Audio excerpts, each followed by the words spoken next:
to the Democratic convention. You probably heard that line before, but believe me, it really happened to me. And I'm not pulling Melania, so this really did happen. So again, back to my stories.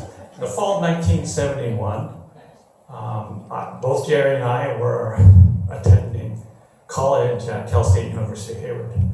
I was a transfer student from Hartnell, which is in Salinas, and Gerry was a transfer student from Monterey Peninsula College.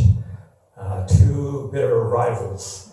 I remember when I was going to Hartnell, especially during homecoming, a group of NPC folks would come and paint our Black Panther pink.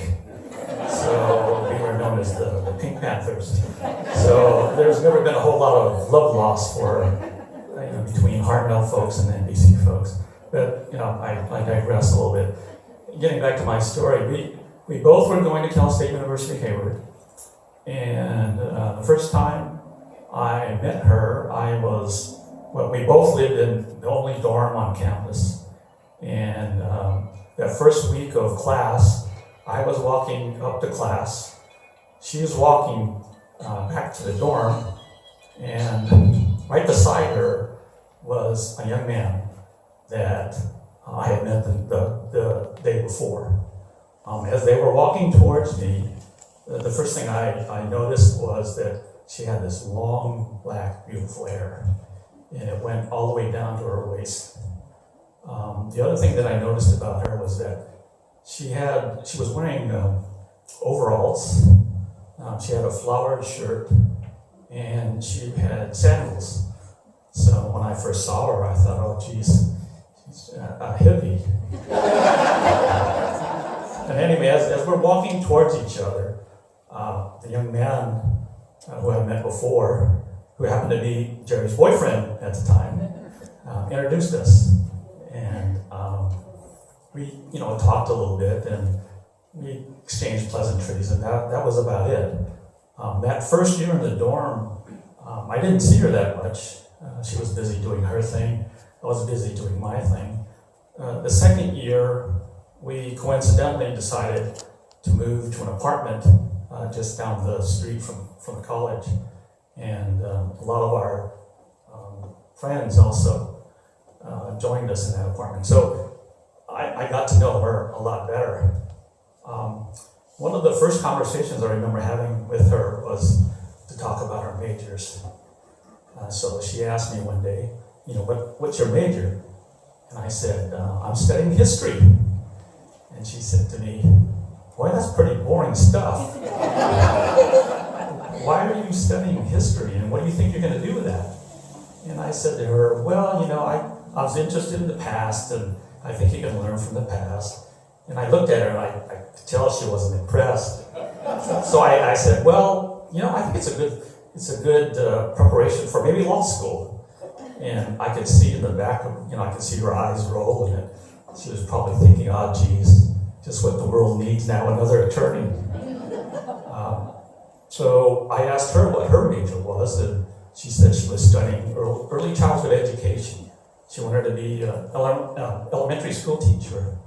And I said, oh, that's a nice profession.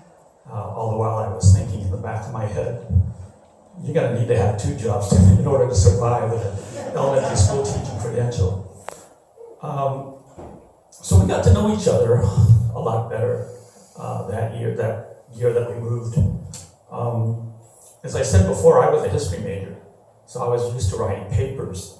I would do a lot of research. I would gather all these materials. I would prepare, weeks in advance of these papers. I would, do the research, put together outlines. So one day, Gerry comes knocking on my door, and she says to me, can you do me a favor? And I said, sure, what do you want? Or what can I do for you? And she said, I have this paper that I need to write. And I know that you're a history major and you've got a typewriter. And this is back in the day before computers, PCs, and laptops. So I said, sure, I'll help you out. When does this report due? And she says, tomorrow. And I said, tomorrow? Have you done your research? Do you have an outline? Do you have all this stuff? Have you written a first draft? And she said, no, I'm just going to write it tomorrow or tonight. So I was intrigued. I was wondering, how was she going to be able to write this paper in one day? So at that day, after class, I went over to her apartment, and there were books and papers strewn all over the place. And she was sitting there, writing, and she would write, a page at a time, and she would give it to me, and I'd type it. All along, I'd be reading it, of course, and to be honest with you, it didn't make a whole lot of sense to me. Of course, I wasn't an educational, secondary or elementary school major, so it obviously wouldn't make sense to me. But I think we stayed up all night, and she finished the paper. She turned it in. 2 days later, she knocks on my door again and says, I can ask for you for another favor. And I thought, oh geez, don't tell me another paper that's due tomorrow. She said, no, I'm done writing papers, but the professor has already graded the papers. And you can pick it up during this window of time, but I have classes during that time, so can you go pick it up? And I thought, well, this is going to be interesting to see what kind of grade she got after doing it in one night. So I said, sure, I'll go get it. I went to the department secretary, stood in this long line of students getting their papers. I finally got the paper. It was face down so that other people couldn't read it, couldn't see what her grade was. So I walked away from the line. I turned it over, and she didn't just get an A. She got an A++ with excellent written all over it. And I just about died. She just blew everything I knew about how you write a paper. I took it, I took the paper to her and showed it to her, and she smiled. And I think she was not surprised. And to this day, I think she really knew that she was going to get an A. And she wanted me to go get it so that I could grovel in my arrogance of being a historian. Let's see. The end of that second year, luckily for me, she had broken up with her boyfriend, and we started to become close friends, and then closer friends, and then real close friends. So much so that I think it was our third year. For those of you that are counting, that means we were on the 5-year plan of graduating for college. But in any event, the first time I proposed to her was, I think, in 1974. We were seniors, and I hadn't planned for it. I just went over to the house that she was staying in, and we took a walk. And I don't know if it was the hormones or the full moon or just temporary insanity, but I proposed to her, and she looked at me and said, "Are you nuts?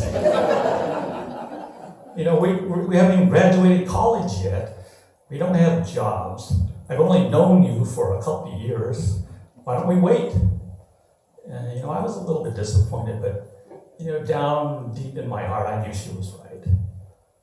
So fast forward a couple of years later, I didn't go to law school. I ended up being a social worker.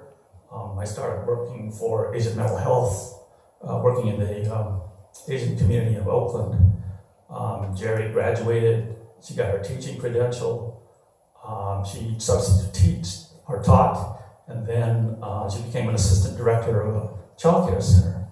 So we had met all the criteria that she had set.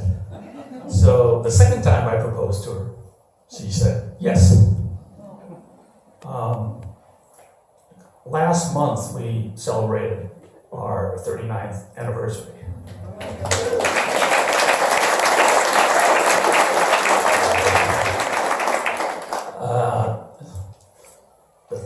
Those 39 years have been the best years of my life. We've experienced a lot of things together, but the two things I think that we're most proud of are our kids. Amber, who's sitting back there. Amber, stand up.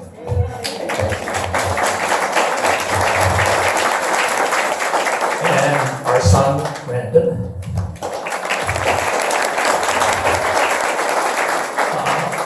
Luckily for me, she was an early childhood education major because as a parent, I was totally lost.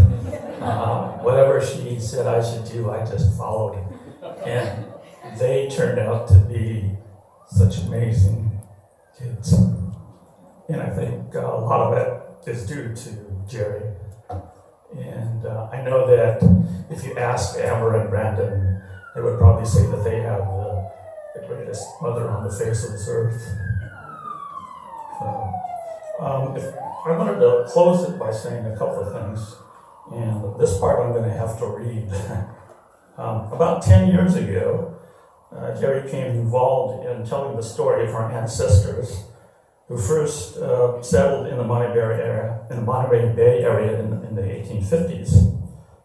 It was as if a sleeping dragon had been awoken. Her story is not just a Chinese-American story, but an American story of courage, sacrifice, hard work, struggle, perseverance, and ultimately triumph.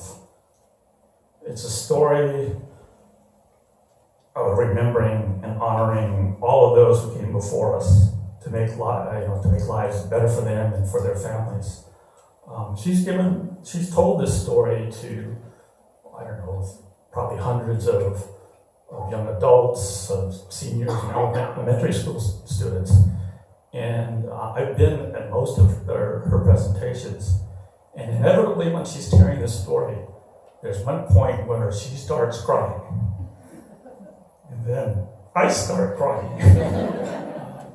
But, she is so dedicated to this story. And I am so very proud of her that I'm proud to say that I'm with her.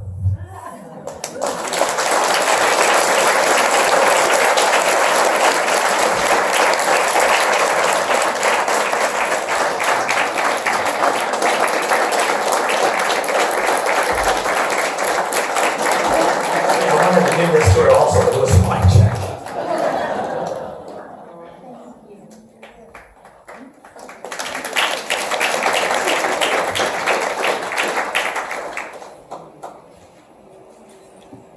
Okay,